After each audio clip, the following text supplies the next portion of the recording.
The views and opinions expressed on this show are solely those of the host and guest and are not necessarily supported by WPSC 88.7 FM, station management, or the station owner, William Patterson University. Anyone wanting to offer differing opinions may do so by calling the show at 973-720-2738. Abusive callers will be rejected. Now here's your program on WP 88.7 FM, Brave New Radio.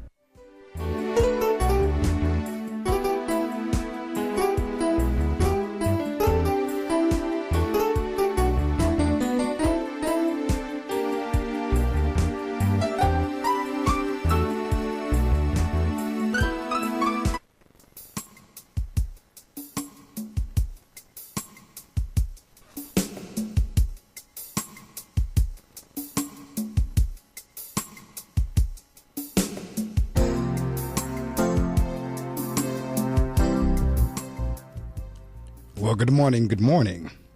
Good morning to you.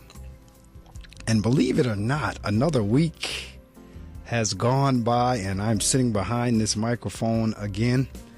Because those of you who listen on a weekly basis, you know we only come together once a week.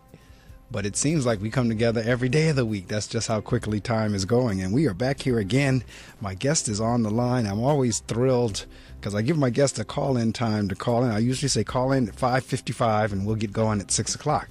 And when the guest calls in by 5:55, I'm always relieved because as the clock gets closer to 6 o'clock, I start getting a little bit nervous thinking something may have gone wrong. But my guest is on the air, so we're going to go ahead and get started in our customary fashion, meaning that I'm going to share the weather with you in the northern New Jersey area.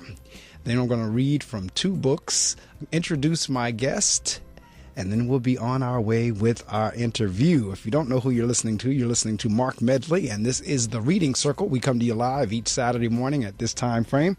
So I'll tell you what, without further ado, I'll let you know what is going on with our weather here in the Wayne, New Jersey area. Winter is coming back. We had kind of like a little Indian summer there for a couple of days, but it's coming back. Right now it's 32.9 degrees and we're working our way up only to a high of 39. So we're almost at our high for the day already. 29 as a low. It's going to be partly cloudy tonight. Sun and clouds mixed during the day. And then tomorrow, Sunday, sunshine and clouds mixed. 41 as a high, 25 as a low. And then on Monday, partly cloudy, high of 36, 21 as a low. Tuesday, look like some possible snow showers. Look like it says 60% chance. 38 as a high, 30 as a low. Clearing up Tuesday night, and then on Wednesday a mix of clouds and sun early, then becoming cloudy later in the day. A few flurries or snow showers possible. Well, that's the forecast over the next few days, brought to you by the Weather Center right here at WP 88.7 FM. Well, as you know, I read from 2 books to kick the show off each Saturday morning. And one stays constant and the other 2 kind of varies. It goes back and forth.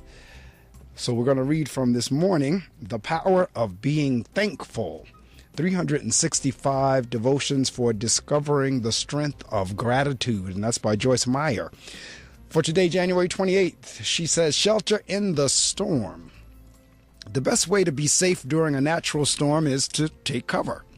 If you do not seek shelter, the storm may harm you.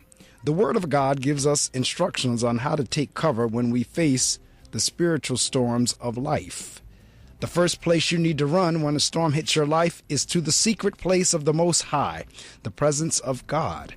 Meditate on His Word, pray, worship Him, thank Him, and tell Him you trust Him as the winds of adversity blow. These are the spiritual disciplines no foe can withstand. When you practice these habits, you actually construct spiritual walls of protection around yourself. These walls will provide protection and enable you to stand strong in the midst of any storm. The prayer of thanks. Lord, I thank you that you are my shelter in the storm. When life's difficulties come my way, I don't have to be afraid because you are with me.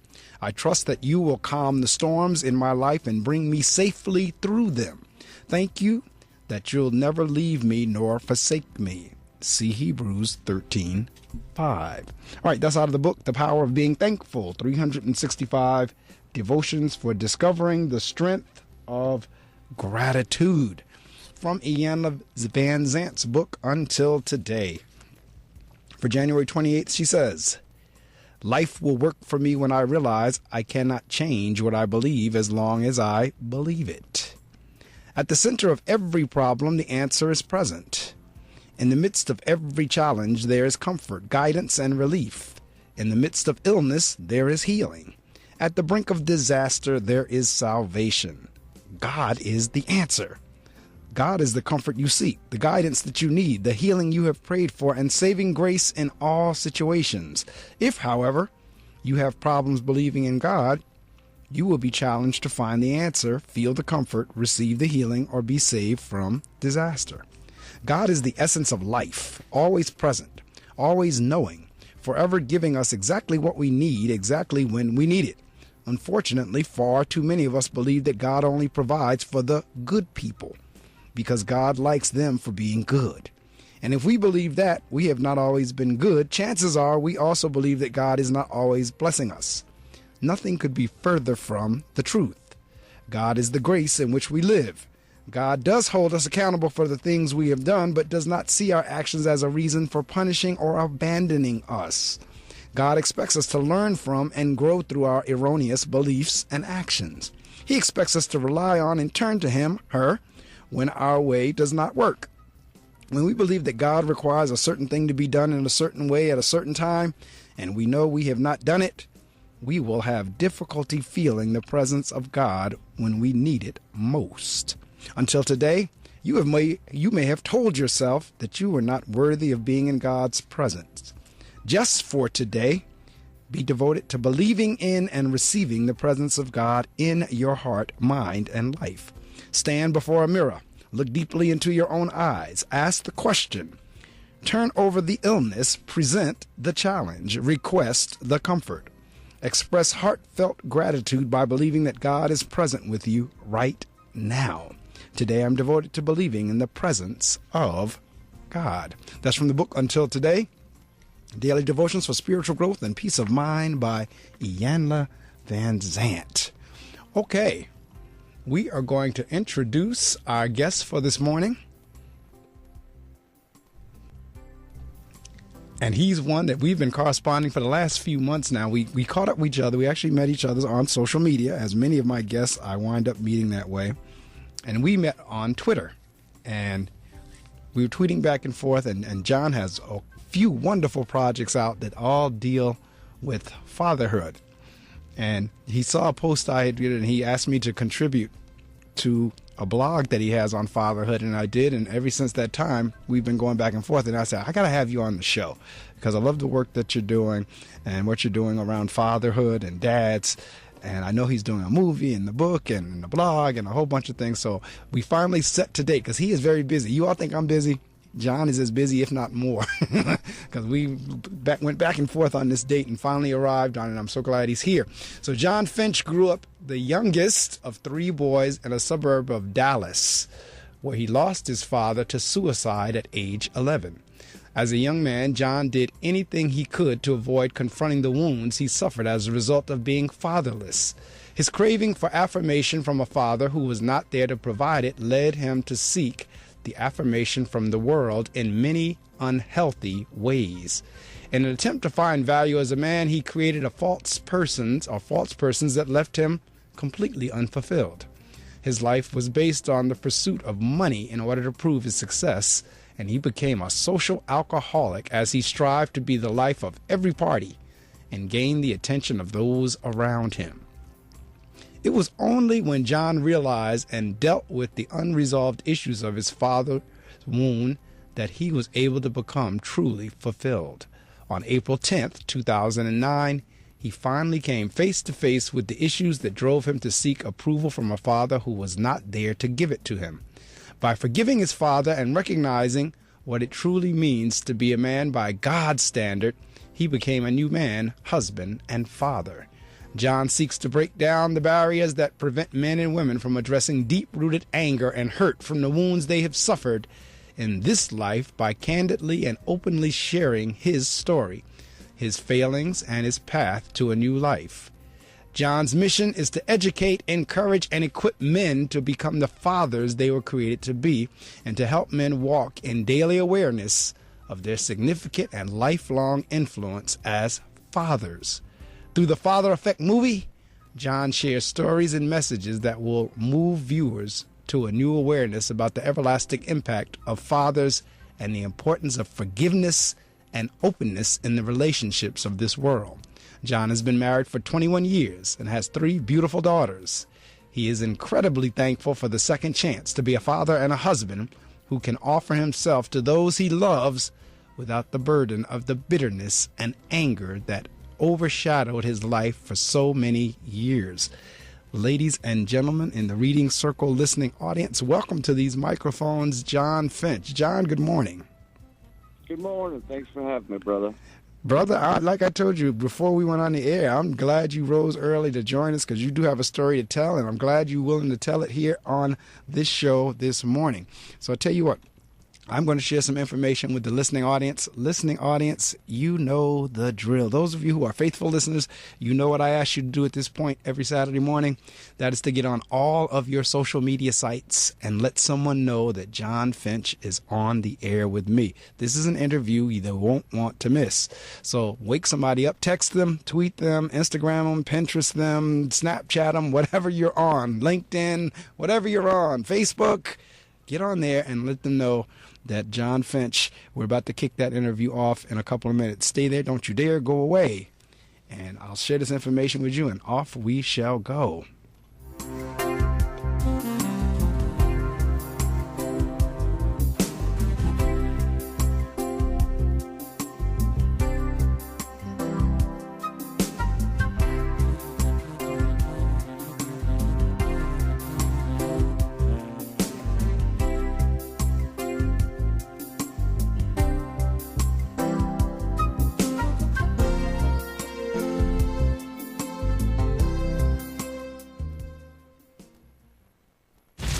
This year, firefighters like Fire Chief James Hall will battle wildfires around the country in hopes of containing them. But firefighters can't do it alone.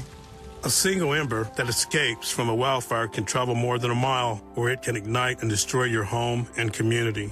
Get fire adapted. Learn simple steps you can take now to reduce wildfire damage later at fireadapted.org. A public service message brought to you by the U.S. Forest Service and the Ad Council. Learn more at fireadapted.org. I really didn't feel safe anymore at home. Every year, tens of thousands of youth experience homelessness. The possibility of sleeping out on a park bench, it's not something that a 15-year-old should have to think about. 1-800-RUNAWAY provides 24-hour access to a nationwide network of housing and support services. I felt such warmth. I felt comfort. I felt safe. Call 1-800-RUNAWAY. Go to 1-800-RUNAWAY.org or text 66008. We can end youth homelessness. Dave, what are you doing? Just sending a gift to Dave 2037. Who? Me in the future. I save a little money from every paycheck as a gift to Dave 2037, so you can spend it on things like anti-gravity boots or a hologram Doberman, something cool like that. I think Dave 2037 deserves it. He worked hard. What are you getting Steve 2037? I guess I was thinking Steve 2037 would just fend for himself. Well, all right, but don't expect to be borrowing my anti-gravity boots. You want to have money in your future? You got to start saving now. Putting some money from every paycheck into a savings account or contributing to your 401k can make a big difference later. Put away a few bucks, feel like $1,000,000. For free ideas and easy ways to save, go to feedthepig.org. That's feedthepig.org. Hey, let's just hope Steve 2037 doesn't get his hands on a cool time machine, because he is going to come back here and knock some sense into you. This message brought to you by the American Institute of Certified Public Accountants and the Ad Council. The Reading Circle on WP 88.7 FM.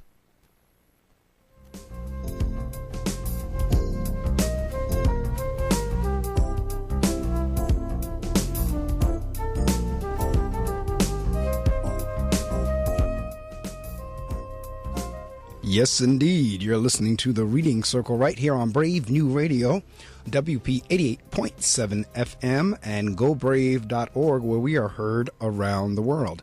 On 88.7, we're heard in the New York, New Jersey area, but on GoBrave.org, we are heard anywhere in the world where someone has internet connectivity, some speakers or headphones, internet device or a computer, or shall I say a mobile device or a computer. We can be heard anywhere around the world. So welcome.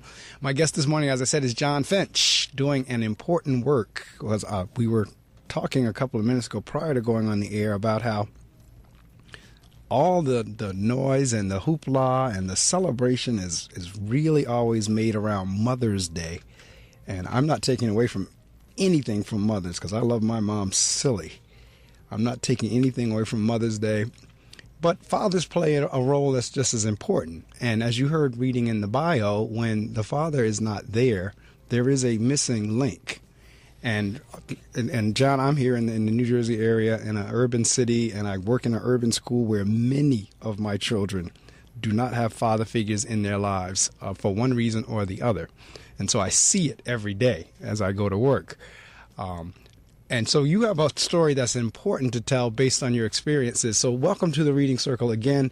And my first question would be kind of like, and your bio kind of answered it for us. It's kind of like, where did this whole thing begin? As you moved from the wound and the anger, so forth and so on, how did you kind of come up with this now, the father effect, and your encouragingdads.com, so forth and so on? Well, the film actually just came out of my own story, my own personal struggle of growing up without a father, and really it was a 30-year journey of, as a young man, just really kind of walking around lost, not having that dad walking alongside me, showing me and telling me that I was doing a good job as a father, as a son, as a man, and all the affirmations that a young man needs. And because I didn't have that, I bought into everything that the world says is what a real, quote unquote, real man wants, or what he's all about, and that's the success, money, power, and the conqueror of women, and that's what the world tells young men a real man is, and so I bought into that. I believed it, and so that's the part that I lived.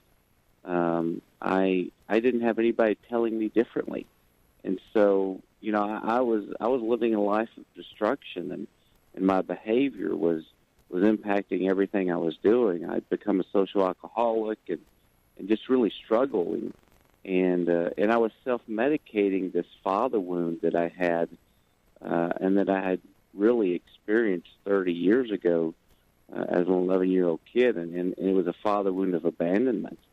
I was, I just couldn't deal with the fact that my dad had chose to leave me, and so as a result, I drowned myself in alcohol just to not really face the issues that came from this wound. And that is significant what you just said, because for many people, and those of you in the listening audience, we've had somewhat similar conversation, but if not, if you're a first-time listener, I've said many times on the show, what happens in our childhood, there's no doubt about it, impacts us as adults. And whenever you have a trauma, such as what John was just describing, because John, that's actually what it is. It's trauma. It's almost like when I talk to some of the folks that I work with, when we start talking to counselors and other administrators and teachers, when you go through something like that, it's not much different than a soldier coming out of the war with post-traumatic syndrome. And a lot of what you described is kind of like as a result of the trauma. And what a lot of people don't realize is the effects or the impacts that something like that has. And in your case, see, it's like in every case with the person, whether it's mom or dad missing, one way or the other, it has an impact. But how it occurs also affects. So in your particular case, you were talking suicide. So not only did you have the whole notion of my father's not here, or the father figure in my life is not here, but the way that your father went out as well. And I'm sure as a kid, because this is what kids do, because I'm very transparent on the show. The listening audience knows that I went through a divorce nearly 10 years ago now, and the children were younger at the time. And a lot of times when situations like suicide or divorce or something like that, the kid blames themselves. They think they were the cause, and they had absolutely nothing to do with it. But the kids take that on as, was I the reason that the divorce happened? Was I the reason that the suicide happened? Was I the reason that he or she left? Kids take that on. That's what kids do.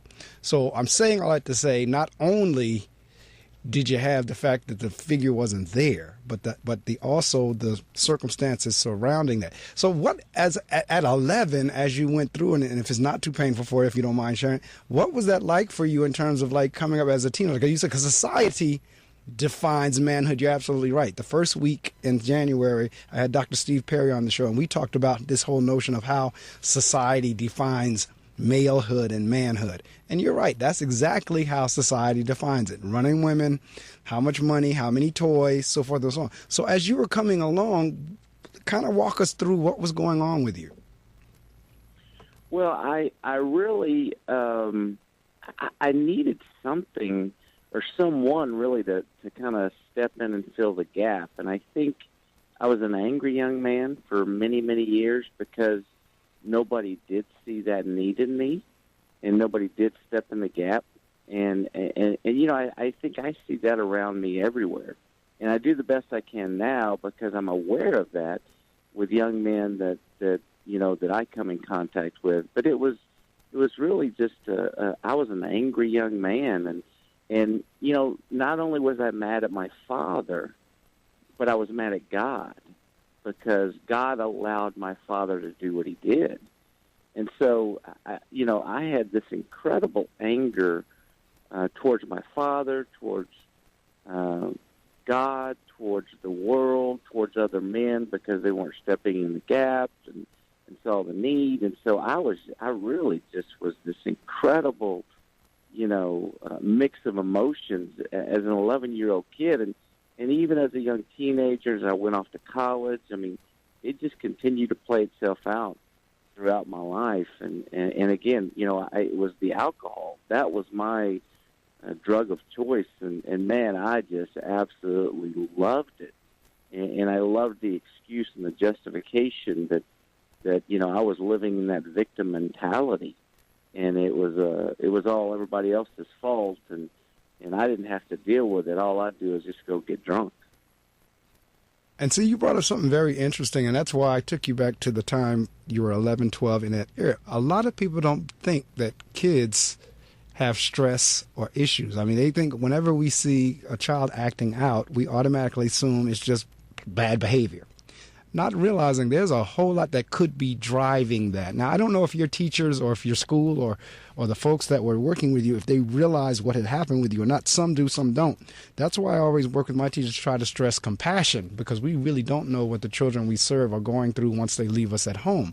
But I'm saying, again, you're describing an experience for you in terms of your anger, in terms of even the anger at God, which I had to stick a pin there too, because I know when my father passed away, my mother got angry at God, and we've been Christian all our days, and she became, and I know she's probably listening now, she became extremely angry at God because my father passed away early, like a week before his 49th birthday, and of a massive heart attack, just totally out of the blue. And my mother was angry at God for a while as well, because she was questioning the same way.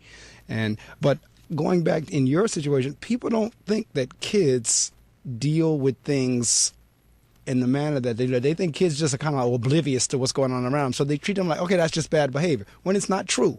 Like you said, nobody seemed to have been addressing what was going on with me. Yeah, and you know what? I'm a huge advocate of counseling. You know, I just 6-7 years ago, when God really took me to that place of brokenness and really made me start to understand and really come to terms with what this father wound and eventually find forgiveness, which is what radically changed my life. You know, I tell people all the time that, you know, your child, no matter how old they are, they can be 12 or they can be 21. If they've gone through, you know, the issues with a father wound, whether it be abandonment or emotionally or physically absent, whatever that looks like in your child's life, you know, they need to talk to somebody. And in most cases, like, for example, with me, I didn't want to go tell my mom all the problems I was having, all the things I was struggling with, because I knew her plate was full. She had enough as a single mom trying to raise 3 boys to deal with. And so, you know, I tell people all the time, you've got to give your kids that outlet. so that they can let somebody know what's going on, because in a lot of cases they're not going to come to you because they're trying to protect you, and they know that you've got enough already. And you're absolutely right. Again, I told you earlier, I don't have set questions. I develop my questions based on the responses of the guest. And as you were saying, like, you didn't want to tell your mom. I could totally understand that. And again, even just listening to that brings me back to my relationship with my father. I had a wonderful relationship. It's just I didn't talk to him much. And he always wondered, how is it that you talk to your mother so much, but you don't talk to me? And that's one of the things that always stands out, because he would always kind of say, he said, well, you talk to your mom. How come you don't talk to me? And I was just always, I don't know. I was just always very quiet with him for some reason, even though we had a very good relationship. But again, going back to, like you said, we see this in kids, and counseling is so very important. I have very few regrets in life, but as I said a couple minutes ago, I went through a divorce. The children, people were telling me, let your kids get some counseling for your kids. And I'm like, no, they're fine. They're okay. I missed the ball on that one, because my younger daughter was fine. She was able to deal with it. But my older one, she to this day, I don't think was able to grasp that whole notion of mom and dad not being together. And we're just beginning to kind of make a tiny bit of headway. And it's been like 10 years. So the forgiveness thing, you're right, is key. And the counseling is key as well. If I had to go back and do it all over again, I would certainly get some counseling, probably for everybody, myself included. But that is a key point. And the forgiveness piece, I mean, because I know people who, I know very good friends of mine who they were angry at their dad even when they were alive. And then whenever they passed away, they were still angry at them until finally they got to that forgiveness point. And they actually told me that I went to the cemetery and I wrote a letter to my dad and put it there, left it there at the grave, or I put it in or whatever. But in other words, they had to go through this process of whatever they felt like they were angry at. They had to go through the forgiveness process, however that manifests itself. Talk a little bit about, how did you come to the whole idea of, all right, I'm going to have to forgive in order for me to move on? Well, I'd had this friend, and I shared a little bit about it in the movie. I'd had this friend that we were playing golf one day, and he had shared this idea, this concept of a father wound. And I had never heard of it before. I grew up in church, but I'd never heard of the term. And I remember walking away from the golf course just thinking, man, that's me. That's what I've got. That's my issue. That's my struggle. That's the result of all my crazy behavior. And, now even though that day I walked away and I had this huge relief, like finally there was a name for this thing that I had, and I wasn't some kind of abnormal or weird guy, that I could finally put a name to this struggle. Even though, that happened, I still kind of lived in denial for the next couple of years. It was that whole, I can suck it up and be a man, and I can handle this on my own, and all those type of things. So it was on this day, in April of 2009, that God took me to that place of brokenness, and I just had thought back to that conversation on the golf course, and I just knew instantly it was a God moment, and it was in that moment that I just finally said, okay, I'm all in. I've got to figure this thing out, and I've got this father wound, and I've got to get some closure. I've got to find out, what the reason is behind all of this. And it was in one of those counseling sessions that, I had this great counselor, and I grew up Southern Baptist, and he was Catholic, but I didn't hold that against him. I'm kidding. I know. I'm kidding. He was a great guy, and I tell you what, I tell people he was my Aaron to Moses. He was the one that called me out on all my stuff, but just encouraged me and loved me and challenged me and encouraged me, and it was in one of those sessions that God just said, John, how can you be so bitter, resentful, and angry towards a man who didn't know how to be a father?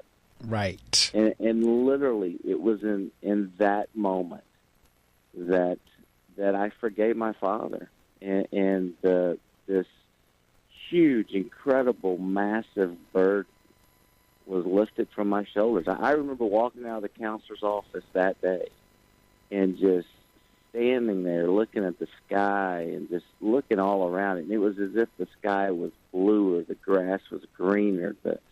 I tell people it was like I was walking around with this old pair of glasses that were broken and filthy and you couldn't even see out of. And I was all of a sudden, God gave me this new pair of glasses and everything was new. It radically changed my life in every way. And as a man, husband, father, and you talk to my wife. You can ask my wife, and people talk to her all the time. And one of the bittersweet things that she says and tells people, she says, I wished I would have known the John Finch that I know today for the first 14 years of our marriage. Right. Because I wasn't, I was a jerk. I had a lot of struggles, but that was a bittersweet thing for her to say, and I don't mind her saying it because it gives me, a little comfort in what God has done in my life and the transformation that He's done. Well, again, just listening to the story, and again, if you know Bible just like I know Bible in terms of what we believe, if you look in the Bible, though, all of the major characters had flaws one way or the other. Either they were liars or murderers or adulterers or whatever they were, and God used them greatly. And I have a suspicion that the same thing is going on with you in terms of, and a lot of times, and I tell people all the time, even with what's going on around the country, it's kind of like I always look at Genesis 50:20, I think it is, what you meant for evil, God meant for good. So even as you were going down that destructive path, God still had a plan. Absolutely. And if it's this telling of your story to share with others, then that's a part of that plan. And so, yes, I truly understand what your wife is saying, but I'm sure she also understands that in the grand scheme of things, it is God's plan in order for you to make life better for somebody else. Because now this conversation I have a lot on the show with my guests. A lot of times what we go through, we can't see it at the minute, but it is God's plan for us to go through it in order for us to make life better for somebody else. Amen. And so you sharing your story and putting the movie together and the blog and the website about dads and everything, you really don't know around the world how many people that you're touching whenever they now either think about their dad. Like even when I write the story, whenever you say, I want to contribute something to the blog, and I think about a story when I was a kid with my dad, it wow, it moves me. The story that the last one that we did about you were looking for the Christmas moments or whatever, it actually took me back to being on the floor with my dad on the little race car sets and playing. There was some games called Pivot Pool, because on Christmas morning, that was always a special morning because, me and my sister couldn't wait to get up and so on, and my parents would be tired as heck, but they'd stay up and still try to play with us until they went back to bed. But it brings back memories for me positive. Now, for some, it may force them to do exactly what you were just talking about in terms of the forgiveness. They might write down something, an experience they had, and say, you know what, this is helping me process through. So my point is, you just never know who you're helping. And now, not only did you take it to paper, you're putting it in movie format.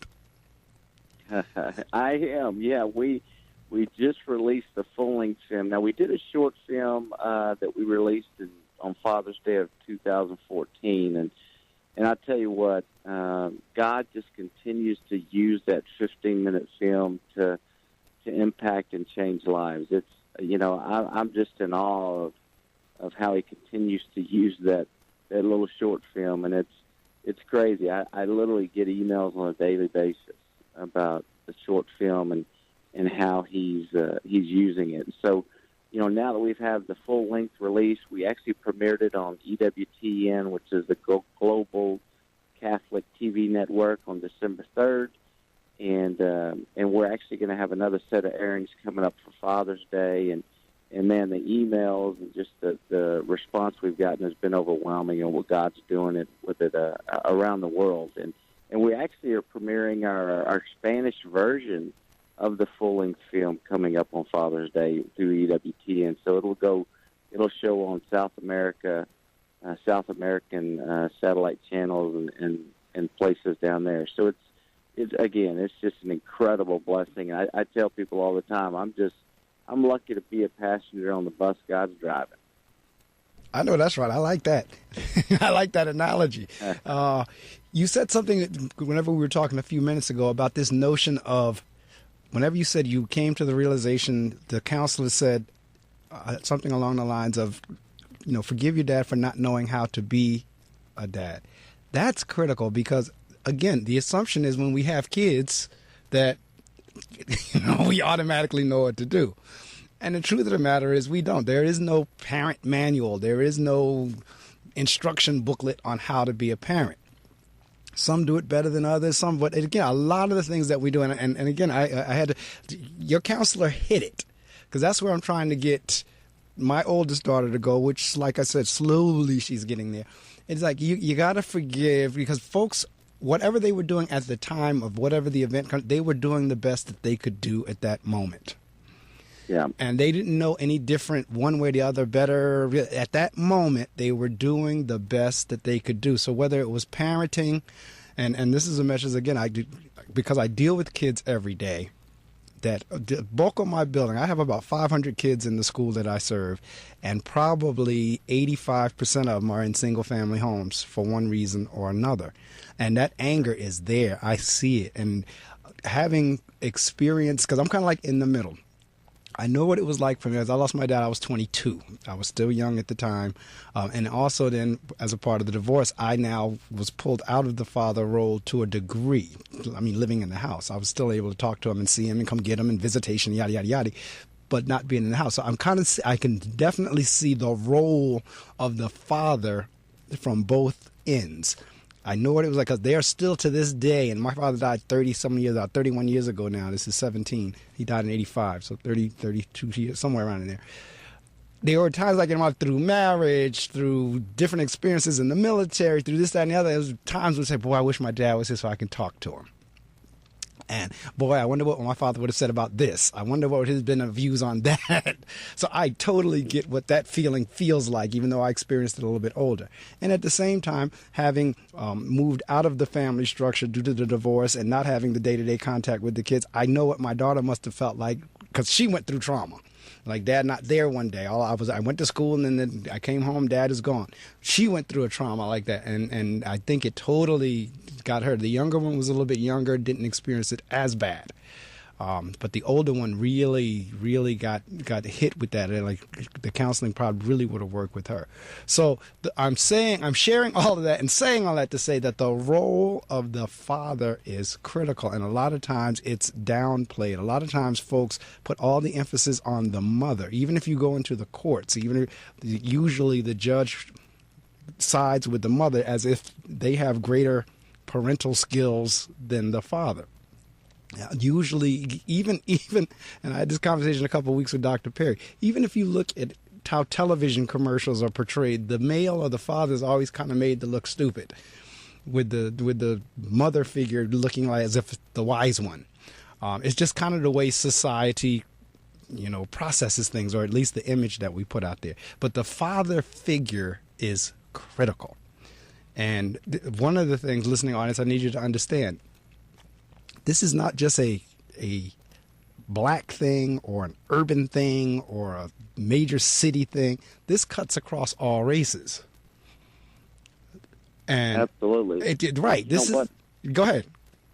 No, and it's a global issue. That's right. We're not even talking just U.S. I mean, and we interviewed so many different people for the film, and a lot of the experts and best-selling authors and people just from all backgrounds. I mean, we're talking a former UFC champion to a rabbi to a former exotic dancer to a drug addict and everybody in between. Extraordinary people, ordinary people with extraordinary stories. And I'll tell you what, one of the guys we interviewed was an author by the name of Larry Titus. He's got this great ministry here in Dallas-Fort Worth, and he travels all over the world. And I sat with him, and he said, John, this is an epidemic, and it's a global epidemic. The lack of fathers, the absent father, the fatherlessness issue.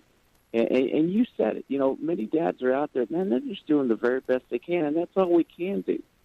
And that's fine. It's okay not to be okay, and it's okay to struggle, right, and have those issues and trials. And nobody has this father thing figured out. I mean, it's right. impossible to. It's a learning as you go, but it's a matter of when you get kicked down or knocked down, you get back up, you keep moving, you keep doing the very best you can, and it's a generational thing also. You mentioned it and referred to it a while ago.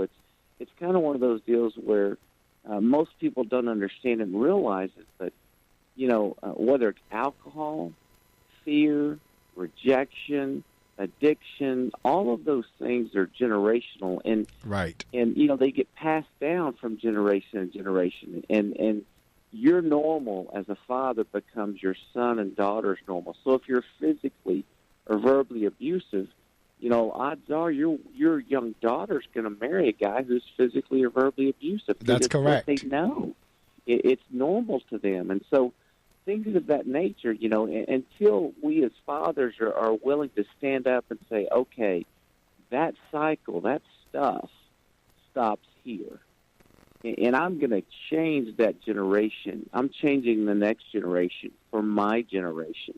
And my legacy is going to be different than that junk that's been passed down from generation to generation. And so it's really an awareness thing, too. And you'd be amazed at the number of men I talk to that are struggling. Let's say they're an alcoholic, and we start talking, and they don't connect the dots that, well, their dad was an alcoholic, and their grandfather was an alcoholic, and their great-grandfather was an alcoholic. And all of a sudden you see their eyes kind of open, and they come to realize how that has been passed down through generation.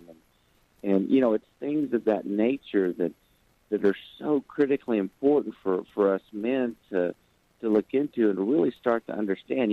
My father grew up without a dad, and as I learned more and more about my dad, God showed me a compassion for my father. Because I'll tell you what, my dad grew up in an incredibly rough time and an incredibly rough life of being dropped off when he was 16 years old in New Orleans to live on his own, while his mom drove off with her fifth husband, who was a truck driver. And she just said, okay, bye, have a good life. And he's 16 years old, in the middle of right. New Orleans. And so, I would encourage people as they start this journey of understanding this father wound and trying to find forgiveness for their father, to look at their father's life, to look at their grandfather's life, and all that shaped their dad into who he was, because, and I talk about it in the film, man, my dad did the very best he could with what he had. Right. He really just didn't have a lot. Right. I think in the first submission, I think I wrote about the pay stubs. And that was, for me, again, growing up in the I had both mom and dad. It was me and my sister. We were a traditional family. And we were, I guess you could consider us, according to the world standards, poor, but me and my sister, we didn't know it, because anything that we pretty much asked for, we got eventually. We might not have gotten it immediately. And according to the kids we were growing up with around us, they had even less than we had. And most of them did not have a father figure in the house. Matter of fact, my house was kind of like the block house with the dad. Everybody came to borrow tools from to fix their bikes or to help with, so forth and so on. Until he passed away, I had no idea in terms salary-wise what he made. And throughout the time, I handled all the arrangements because my mom just could not do it. She was a basket case. I handled all the arrangements, the funeral home and this, that, and the other. And for me, I didn't cry. It didn't do anything for me at that time. People are like, aren't you going to cry? Aren't you going to like, no, I'm fine. I'm okay. But then I cleaned out his dresser drawer and happened to come across one of his pay stubs. And when I saw what the gross and the net and everything was, I could not believe it. Because at that time, I had just finished college. They put me through college. I was about to now start my own job, go out on my own. And I could not believe, like I said, me and my sister, we always had the shoes and the clothes and so forth and so on, and went on vacations and this and that. Had no idea they were making it happen on that little bit of money. No clue. So when I came across that pay stub, that's what broke me down. That's what did it for me. I just could not believe. And like you say, you just kind of like, it was like this feeling of gratitude and thankful. I had no idea that you had gone through that much sacrifice and everything based with that little bit of money. And he was working in a factory. He was getting up, going to a factory every morning from 6 to 4. And then when my first job was as a secretary in AT&T, a major corporation, and I started as a secretary making more than what he had made in 25 years at that factory. Wow. And that blew me away. That absolutely blew me away. It really did. So the roles that they play and the experience that we have, you're absolutely right. And again, whenever dad is not there, or like you said, abusive or whatever, kind of like, that's why I said earlier, whatever happens kind of like in the childhood, it's, in abuse relationships, you would think just the reverse would happen, yet it doesn't. Because you would think the person who's being abused would not be an abuser. But it always, for the most part, and most counselors will tell you this, the person that was abused usually winds up being abusive as well. Yeah, it's, one of the stories I share, we got to interview a couple of prison inmates, and they were in maximum security prisons.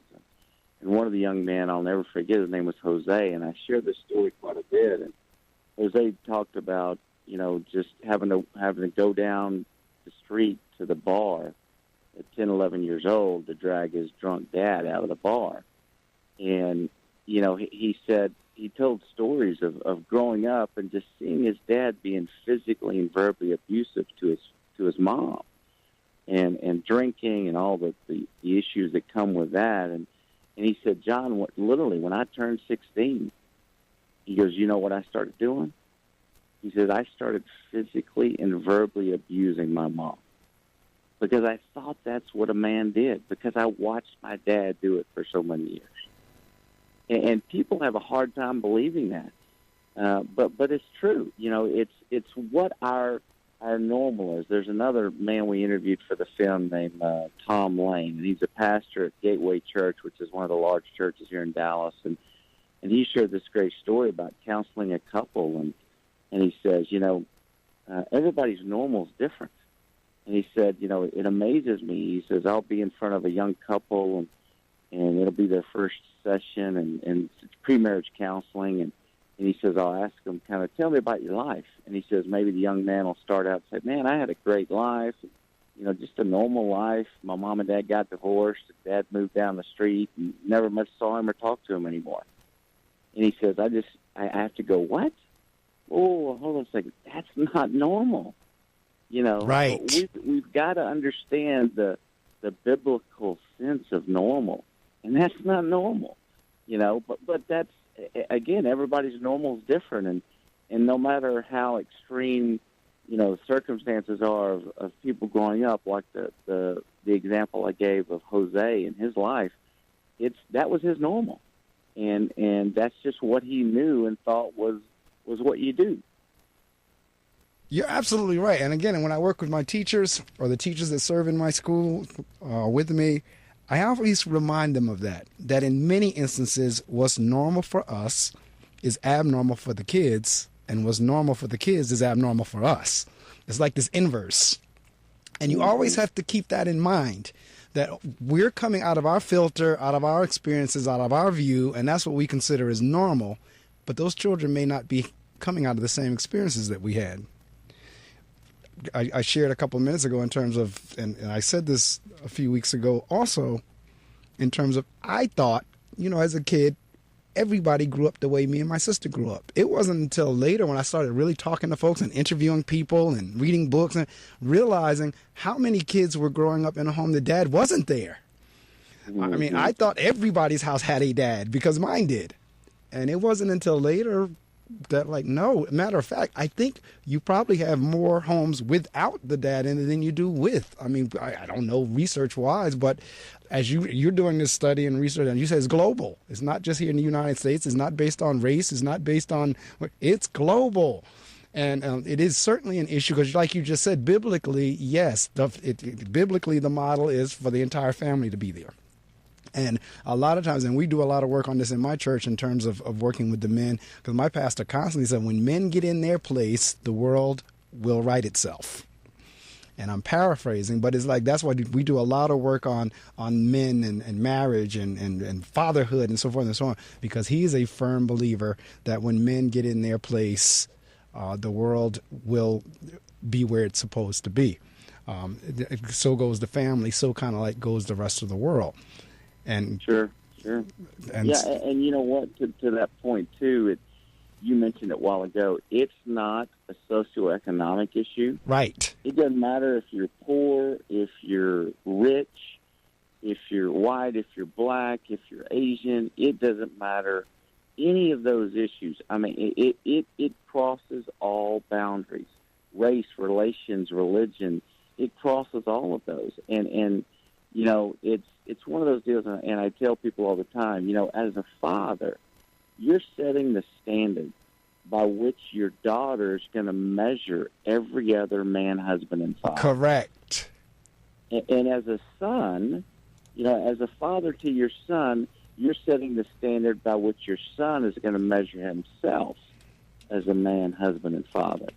And so the impact that you have on the hundreds of generations that follow you, I mean, what you're doing on a daily basis is impacting literally hundreds of generations, because you're setting that standard. That's correct. You're setting a course for all those future generations that follow you. And so, you know, what we're trying to do is get men to understand that, and then give them the practical advice, give them the education and the encouragement to be able to set that course in the right direction and be able to do it with the knowledge and everything that they need. You know, typically I tell people I run into two types of men, and I've been both of these guys at one point or another. Right. You know, there's the guy that wants to be a great dad. He just doesn't know how. Right. Because it wasn't modeled for him. You know, he didn't have a good father growing up, or he didn't have a father at all, or whatever the case may be. And then there's the dad that wants to, you know, that thinks he's doing a good job as a father.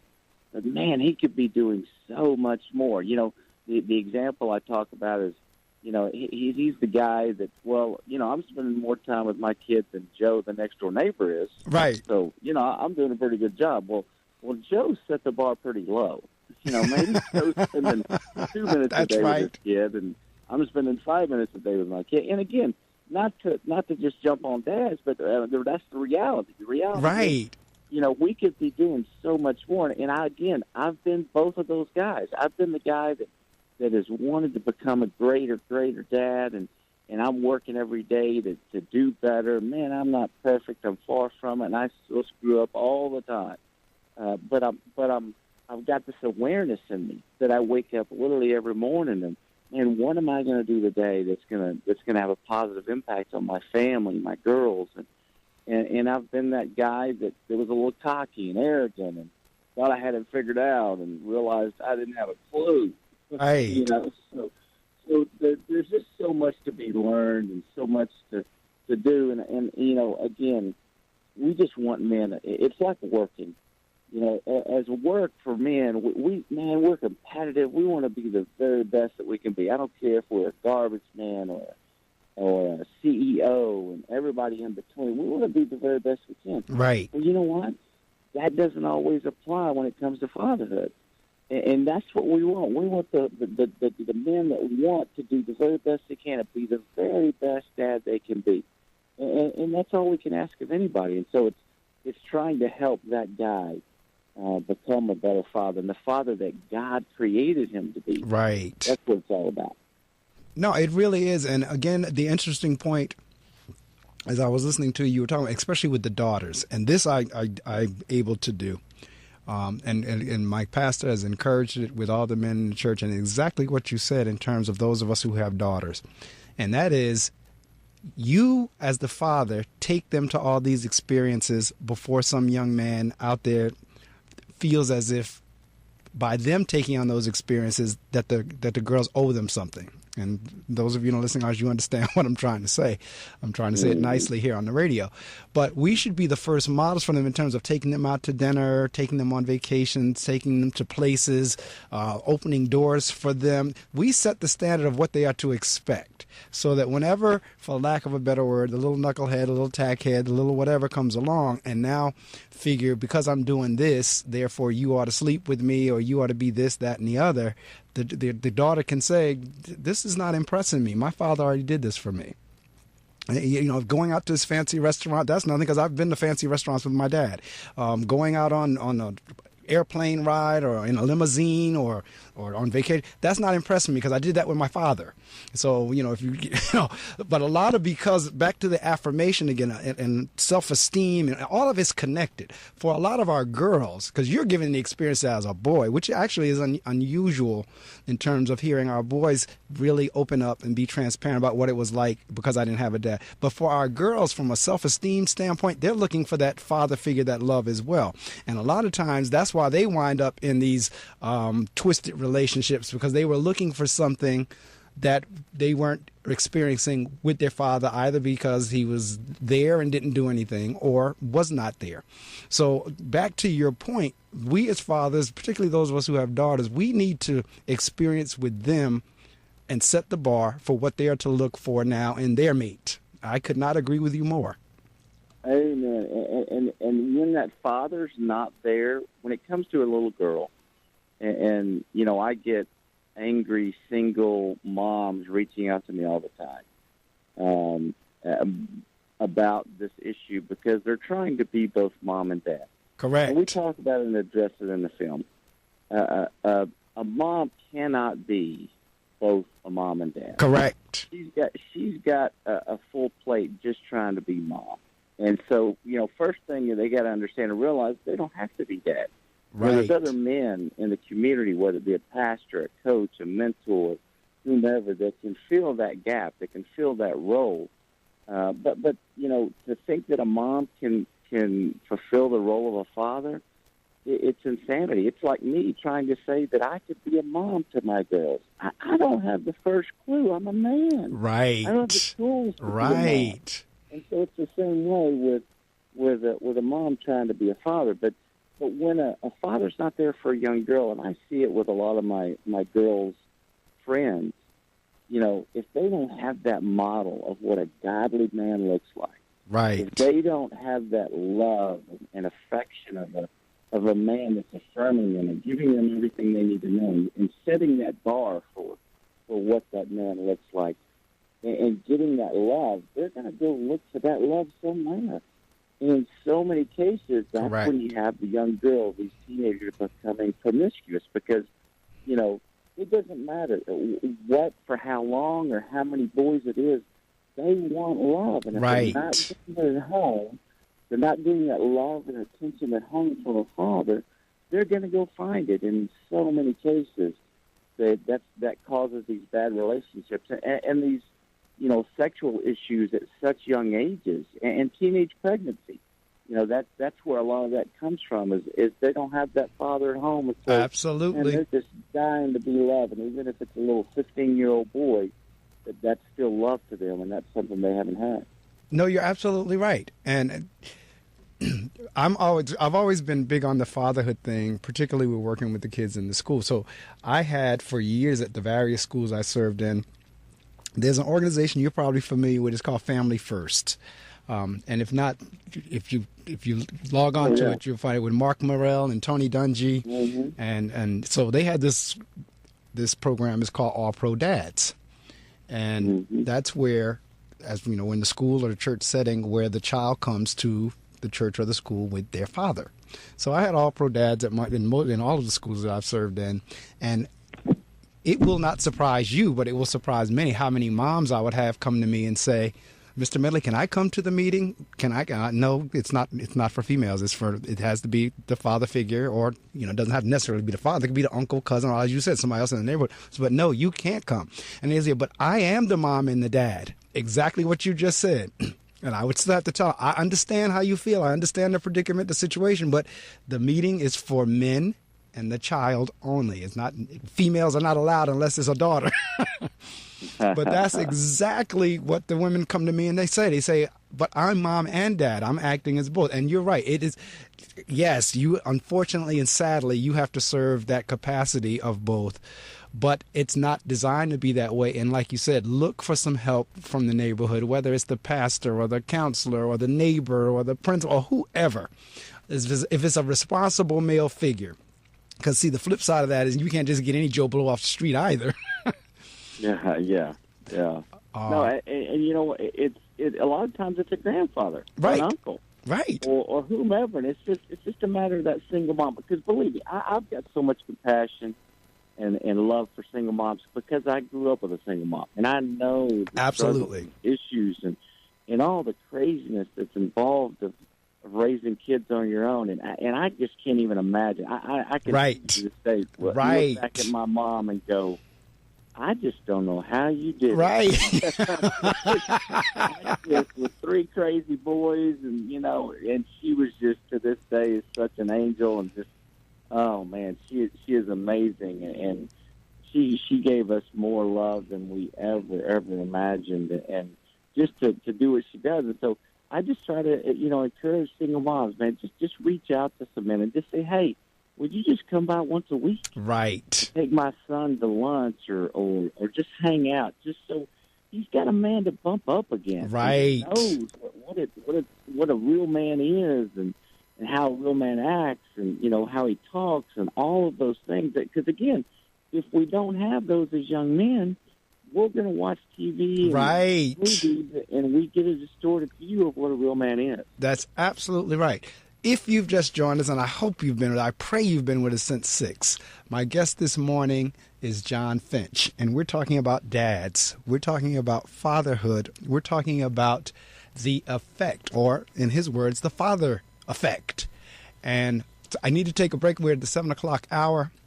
At least in my time, it's the 6 o'clock hour at his time. He's calling out of the state where everything is big, out of Texas, out of the Lone Star State. Folks down there say, we are the center of the earth. We're the center of the world. Texas sits. It's God's country. That's right. So I'm going to do what I need to do for the 7 o'clock hour. Again, got to share the weather with you. And do all, and then we'll continue on. And then as we go into the last segment of the show, John's really going to have the opportunity to promote this fine film, The Father. I'm going to make it. Now, I see it's DVD, but it's downloadable? Well, we've got a download version on the website, so you can do the digital download, or you can order the DVD. So we have it in both formats. Well, I'm going to order the DVD. I might do both. I might download it and order the DVD, but I'm definitely going to order the DVD. Without a doubt, you know, before the week is out, I'm going to order the DVD, no question, because I want to have that in my library. I'll probably wind up showing it at the school and probably wind up showing it at the church. But again, it is something that I put on my social media sites. Fathers matter. Fatherhood matters. Fathers matter. And I've been, you know, all the time we've been talking, I've been shooting it out there on all my social media sites. But we're going to talk about that in the last segment of the show, per se, in terms of really promoting what you're doing, the website, the DVD, so forth and so on. So those of you in the listening audience, if you haven't already done so, please let somebody know that John Finch is on the air with me, because this is an extremely important interview. This whole month of January has been dedicated to men. All of my guests this month, each Saturday, have been male. We had Dr. Steve Perry the first Saturday in January. The second Saturday, something went awry with the technology. I was supposed to have Dr. William Pepper. I got to get that rescheduled. Last week we had Pastor Kevin Wayne Johnson, and then this week we have John Finch. So my entire month of January, we kicked off 2017, all 4 Saturdays with men, and I am thrilled about it because their message has been so valuable. On the radio, 88.7 FM. Online, gobrave.org. A tune-in radio station. Part of the William Patterson Broadcast Network. Broadcasting live from Hobart Hall in Wayne, New Jersey. This is The Innovative. I think they're really unique. The Fearless. They have awesome variety. The Kick-Ass. I love Brave New Radio. The Sensational. I've never heard anything like it. This is the one and only Brave New Radio. Here's your North Jersey weather report. All right, 32.7 degrees. Right now we're working our way up to a high of 39. A mix of clouds and sun during the morning will give way to cloudy skies this afternoon. Some clouds tonight, and then on tomorrow, Sunday, partly cloudy skies, high near 40. 25 as a low. On Monday, partly cloudy, high near 35, low of 21, a few clouds overnight. Then on Tuesday, snow showers becoming mixed with rain later, high of 37, low of 29, partly cloudy on Tuesday night as well. And as we round out the forecast on Wednesday, a mix of clouds and sun early, then becoming cloudy later in the day, mostly clear on Wednesday night. 88.7 FM. Brave New Radio. Brave New Radio. Yes, that's brought to you by the Weather Center here at the WP 88.7 FM Broadcast Network. All right, my guest this morning is John Finch, and we're talking about fathers and fatherhood and how much it matters. And that whatever dad is or is not doing, keep in mind, he's doing the best he can at that moment. He's doing the best he can of what he knows at that particular moment. Can it get better? Probably. Could it be worse? Yes. So you always have to view it through that lens, that no matter how bad or how good you think it is, they're doing the best they can based on what they know at that particular moment. And if you can see it from that end, it may give you a different perspective. And then, or if you didn't have that, like in John's case, it gives you that opportunity or relieves you.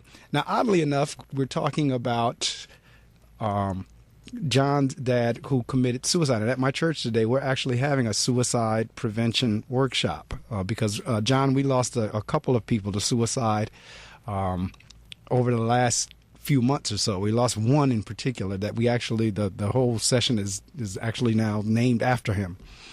But that's devastating. But we're having that session at my church today in terms of trying to help people, again, get the counseling, cope, what to do, strategies.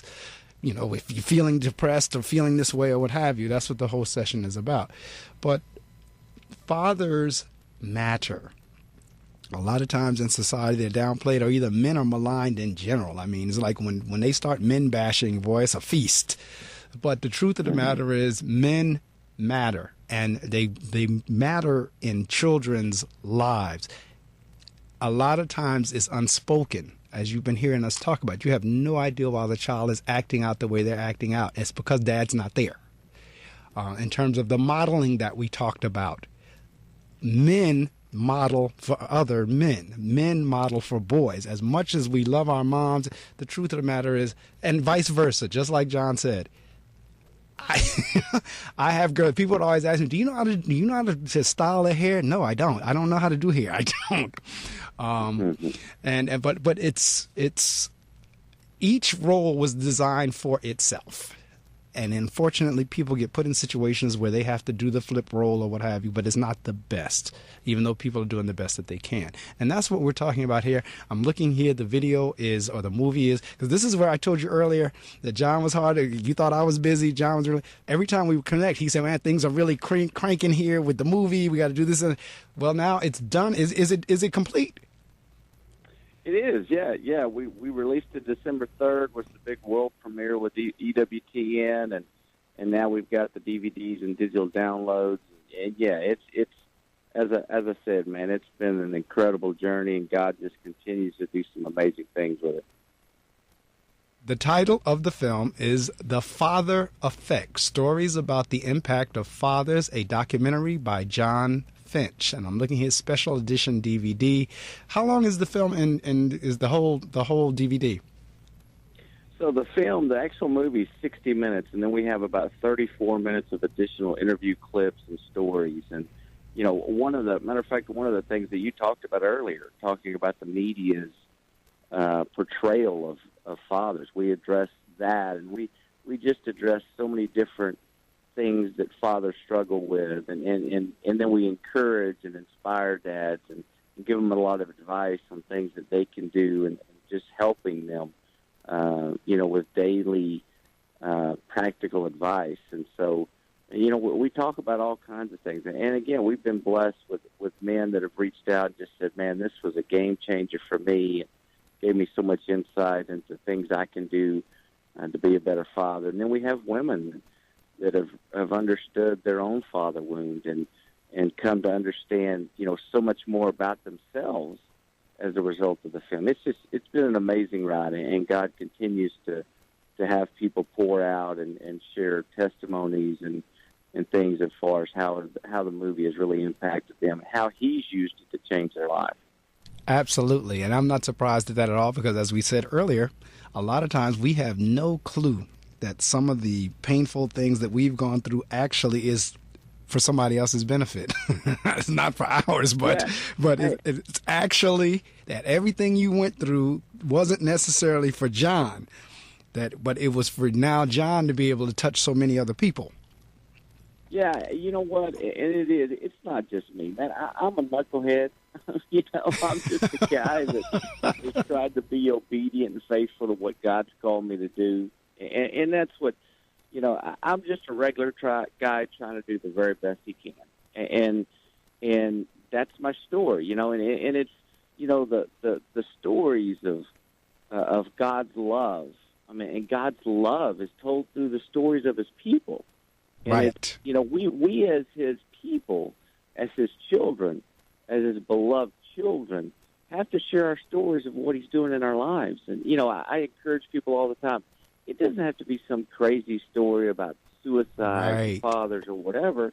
It could just be a dad that was this, that, or the other, or maybe he was, when people think absent fathers, most of the time they think physically. Right. Well, there's the emotionally absent father, and it's the difficult story of living with a dad who just wasn't engaged and involved. Absolutely. And how that impacts a kid. So, finding forgiveness for that type of father, and whatever your story is, man, it's amazing when you start. I've been in many a small men's group, and as we begin to talk, and I'm very open and honest. What you see is what you get. Right. With me. And I'm very transparent and vulnerable, which is not something that a lot of men are used to. And I'll just share the struggles and trials I'm going through. And it's amazing when men hear your story, and when they hear you just being open and honest, how their walls come down, and they're like, oh, wow, you know what? Right. You struggle with that too? Me too. I thought I was the only one. Right. And so especially with men, as we're called to do life in community with others, as we share with one another, man, the real issues and struggles that we have, and that's some of the things that we address in the film. But as we do that in real life, in groups of men, man, it is amazing the bonds that are formed and how God can use those moments to help transform lives. Absolutely. And and part of the reason of what you just described is back to the societal socialization. In other words, men are not socialized to have emotions and feelings and be struggling with anything. We're supposed to be conquering, and we're supposed to be defending, we're supposed to be solving problems, not realizing that men, just like women, they go through the same things and they go through the same struggles one way or the other. But, it's okay for women to cry. It's not okay for men to cry. It's okay for women to talk to each other and get their feelings out. It's not okay for men to get theirs out. The only thing they can talk about is sports, women, and cars. So, I mean, it's the way society socializes and the perception that it puts out there. And it's folks like you and others who are doing it that are going against that to say, no, that's not necessarily the definition of manhood. Right. You know what? And you hit the nail on the head. Here's the thing. As a society, we start teaching our young boys at the ages of 5, 6, 7, maybe even younger in some cases, not to be real. Right. Because here's what we do. When our young man falls down on the soccer field or football field or baseball field, what do we say? Suck it up. Right. Right. Be a big boy, yada, yada, yada. So what happens is, the young boy is hurt. Right. And he's, in one way or another, he's hurt, and he's got pain or whatever the case is. And we're telling him not to be real about that. Right. So you have these young boys, millions and millions of young boys that are now grown men, and still believe that. That's they correct. Still believe that they can't be real and honest and open and express their emotions. So we've got generation after generation, millions of men who've grown up with that attitude and with that background. and how they think that they're supposed to be. Man, I got no problem, and my girls know it. I got no problem crying. That's right. And when something hits me, when I become emotional, whatever the case is, I got no problem crying in front of my family because you know what? They know I'm real. That's right. They know that I'm doing the best I can. You know, one of the biggest lessons I've learned as a father, and man, I've had to learn this lesson more than I want to admit, is when I screw up, when I mess up as a dad, maybe I yell or say something I shouldn't say with one of my daughters, I will go up and upstairs and when they're in the room and just me and them, and I will tell them, look, you know what, Dad's so sorry. Right. I screwed up, I did this, I did that, and you know, I was having a bad day, or I explain whatever. And then I say, will you forgive me? That's because, right. You know, it's in those moments that my girls see, you know what, Dad's doing the best he can. That's right. Like we just talked about. He's doing the best he can. He's not perfect. He's human. He's messed up. But what they also see is that they don't have to be perfect. Correct. You know, that they don't have to live up to this expectation that they always have to do everything right. I tell my girls all the time, there's nothing you can do that will make me love you anymore. That's right. Because I want them to know that, you know what, we're going to make mistakes. I do it all the time. I do it every day. Absolutely. And know that. And so there's so many lessons that I've learned in this journey and that we talk about in the film. And that's one of the probably the more valuable ones. Because before, it was, you're going to do what I say, or I'm yelling at you because I'm your father. That's right. You're just going to deal with it. That's right. And something you just said really brings this thing full circle in terms of connecting the dots. And you were saying a couple of minutes ago about the emotional absence. Well, truth be told, the socialization causes a lot of that emotional absence because just like you just said, at 3, 4, 5, kid falls down, get up, suck it up. You're not supposed to feel, you're not supposed to have any emotions. Now that person, that young man grows up into a grown man and becomes a father, but he doesn't know how to express emotion because of all of his days it's been suck it up. So now when it's time to express emotion as a father would do to a child, the capability is not there. Going back to what we said of they're doing the best they can based on what they know. And based on what they know is everything they've been socialized of what a man is supposed to. You're not supposed to cry. You're not supposed to feel. You're not supposed to ask for forgiveness. It is supposed to be what I say goes. So it comes full circle. And that's why the paradigm has to change. The socialization and the psychology and all of that, it must change. And that's why, again, folks that are getting the message out there like that, like I said, I'm going to order my copy in the next couple of days. It might even be today, but certainly in the next couple of days, I'm ordering my copy. So if you see it come through, you know it was me.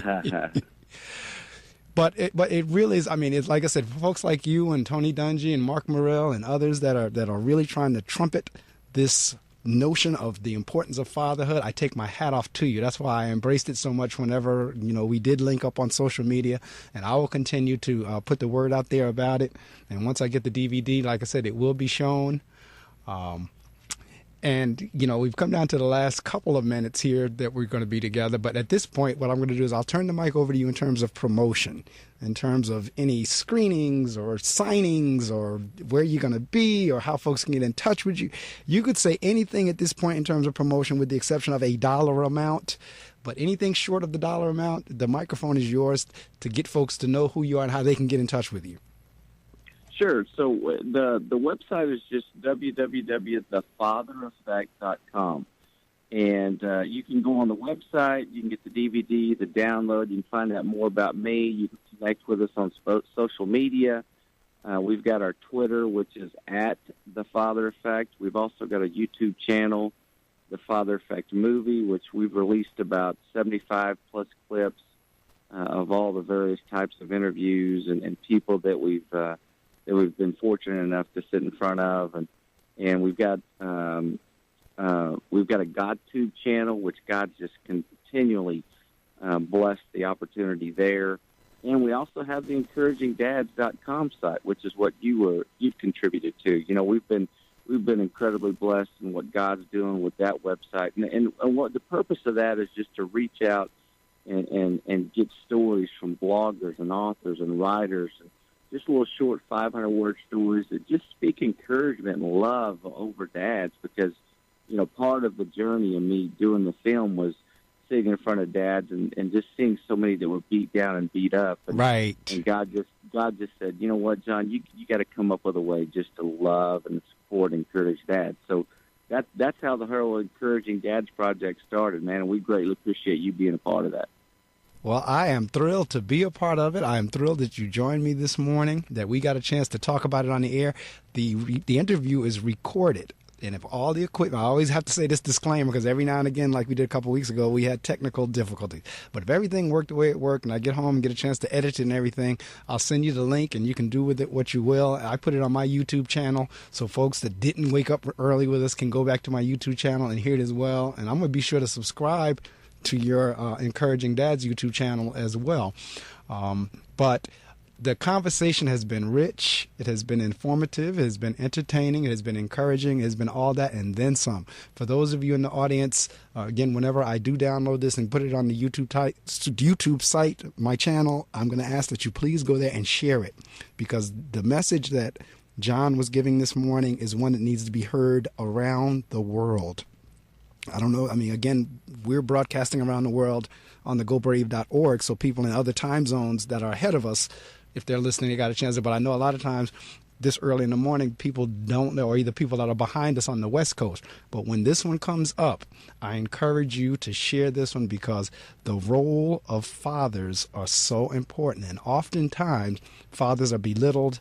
They're made fun of. Like I said, just if you don't believe me, look at television advertisements and look how dad is usually positioned to look stupid. And I get that from the entertainment perspective, from the advertising perspective. I get it. But again, there's subliminal messages there that are being sent. And a lot of times, again, like I said earlier, whenever dad bashing comes about, it's a fest. I mean, folks can go for hours bashing dad. But the truth of the matter is, the dads and the moms, they're doing the best they can with what they know. And if you think about what John said a couple of minutes ago about how we're socialized from the time boys come up, you're not supposed to feel. Yet, as a father, you're supposed to feel. So you kind of wonder, okay, but he hasn't been taught to feel. All of the socialization has been not to feel. And now when it's time to feel, you expect him to feel, if you follow that. So all of that is why discussions like this must happen, like he just said, in small men's groups. Yes, men do it. One thing, John, I hate is for somebody to say, oh, get over it. It may take time to get over. It's just not a matter of, and because, I mean, a lot of times when something happened to a man, that's the first reaction back. Oh, just get over it. Well, how come you don't have to just get over it? I mean, men feel the same way women feel. They really do. It's just, as you said, we have not been trained to express that. So yeah, no, that's one of the first men I talked to was an old college roommate of mine when I started sharing with him what I was doing, and that's similar comment that he made, and I was just like, man, how can you say that? You haven't walked in my shoes. Right. You know, he actually had a good father. And so, you know, he was looking at all the guys that had a bad father, was just like, well, suck it up. Right. You know, back to the same thing. So, you know, to walk in somebody's shoes and to judge or say something like that before you really know what's going on is really a disservice, you know, and again, we're called to love people, man, where they are. That's right. And it doesn't matter what we've done or where we've been or all of those things. God loves us, and you know, it's now. I will say the victim mentality, and I talk about that in the film. You know, I lived in that, and I loved living in that victim mentality because that drove my drinking. Right. You know, that's what really helped me get my drunk on, if you will. And so eventually I did have to pull out of that mentality. I had to understand and realize that I can't no longer live in that. I've got to come out of that, and it was part of that forgiveness from my dad that really helped me come out of it. All right. Well, with that said, John, again, thank you for rising early Central Time, Dallas time, to join us. It has been a wonderful hour, almost hour and a half, but it's so worthy. If there's any topic that's worth delving into is the whole topic of fatherhood.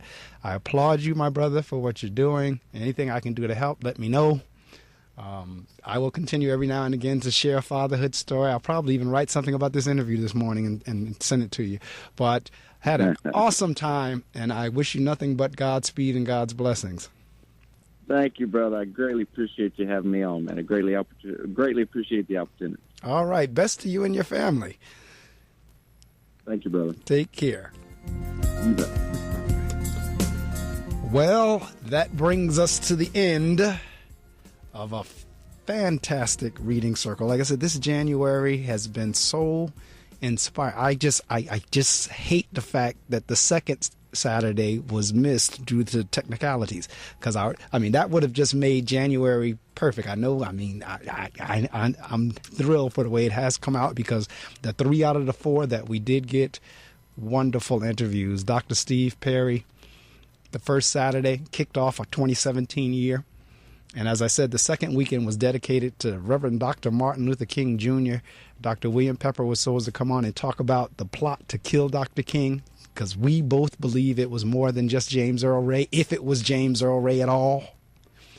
And that got screwed up due to technical difficulties. I'm going to see if I can get Dr. Pepper rescheduled.